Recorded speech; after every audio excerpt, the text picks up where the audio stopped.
The Assassin's Creed series has had its ups and downs as it adjusted to the changing markets and figured out exactly what it wanted to be. The yearly releases hurt the mainline entry's quality, but Ubisoft turned things around with Assassin's Creed Odyssey. Now, we are taken to the land of Vikings and bloody battles in Assassin's Creed Valhalla, which actually happens to be the best entry in the series to date. This is my father's shame.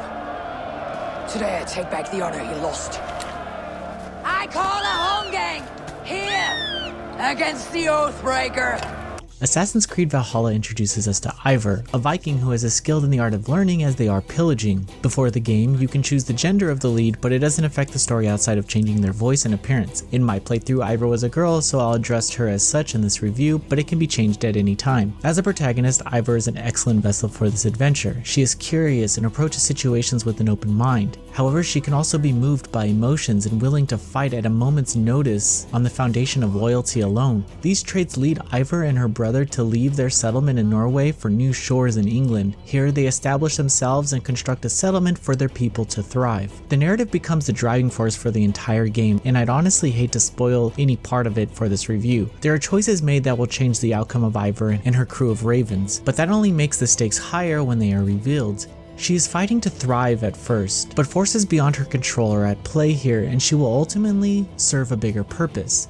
I undoubtedly loved the story for its many branching paths that made it feel like I was making an impact on the world. This is an excellent feeling given that you spend so much time exploring the surrounding valleys, mountains, and streams. There is never a point where I wasn't looking forward to unlocking a new area to explore more, but that didn't stop the game from offering more to do in places that I've already been. This connection to the environment and its effects on the narrative make this a genuinely unique open world experience. Assassin's Creed Valhalla subtly ties itself to the Creed by allowing you to construct an assassin bureau in your town. There is a reason that this exists without feeling shoehorned into the Vikings world, but I'd hate to spoil it. After construction, you unlock the Order of the Ancients, which gives you a list of targets around England, but many of their appearances are distorted and require further investigating. Aside from an almost endless amount of activities to take on, the Order of the Ancients is perhaps the most fun to complete. It makes you feel like a detective at some points as you discover new targets, and it forces you to pay attention to your surroundings, to any clues that may lead to special gear and more information about the history of the Brotherhood. There's no shortage of things to do in Assassin's Creed Valhalla, and the developer wants you to experience all of it. Completing activities provide experience points that turn into skill points to raise your skill level. This is entirely controlled by the player to fit their playstyle. Here, players can unlock stat increases, new skills, and new abilities. Abilities can be tied to either ranged or melee attacks and assigned to a button press. There are powerful moves that can quickly turn a tough encounter, although they do exhaust adrenaline when used. The map is broken up into different sections that may suggest a high skill level before exploring. However, this is a Viking game, so the raids are a substantial part of the game loop and development of the settlement. Raids are marked across the map and players can invade in a few ways, but the coolest would have to be by water as you ride up the port and rush to pillage goods from the enemy.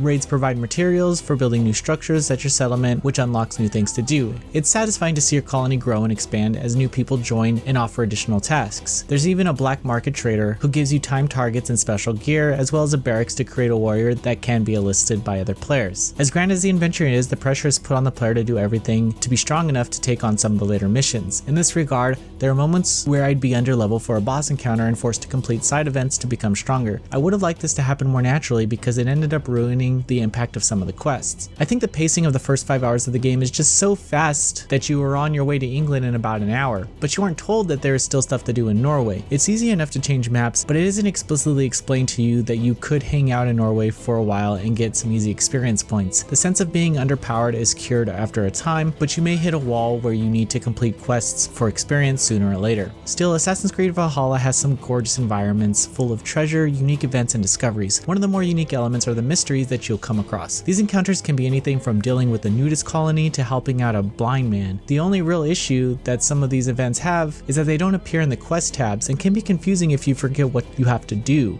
Also, there's plenty more to uncover around the map, which will lead you to some brilliant set pieces. I enjoyed the amount of detail that went into creating this vast environment, and then filling it up with things to do. Out of everything though, I think my favorite is when you'd be sent down a cavern, which sometimes requires light puzzle solving, where you can explore tunnels that typically lead to new equipment or treasure. Character customization is pretty straightforward when it comes to equipment. The game encourages finding complete sets of gear to increase their stats, and you can also use materials to make things stronger. There are runes which add additional passive effects, but it's all pretty base level and doesn't get too complicated. Players can equip 2 weapons or mix and match with a shield. It's possible to guard with 2 weapons in hand though. Fighting requires a few different approaches to chain together light and strong attacks, with strong attacks exhausting stamina. Stamina is also drained by dodging, but players can also parry if they guard at the right time. Parrying an enemy will allow you to stun lock them for a special attack, which is sometimes required to get through tougher boss battles or take on a stronger opponent quicker. Assassin's Creed Valhalla is a beautiful game, but I feel its true potential will be unlocked from higher end consoles or PCs. The game pushes the PS4 graphically to the point where glitches become more prominent the more you play. Nothing is ever game breaking or in your face, but there were moments of flickering or objects not appearing. I found that resetting the game every 5 hours or so fixed any glitches that I ever encountered.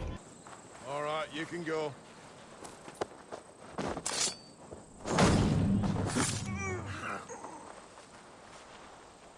Ah, thank you, my friend. Assassin's Creed Valhalla takes the advancements of the series found in Odyssey and applies it to a whole new setting. As brutal as the period of Vikings is, there's something beautiful about this adventure. Every action is rewarded with some great moments of storytelling, and aside from a few narrative roadblocks tied to the player's level, there's an amazing world here just waiting to be discovered.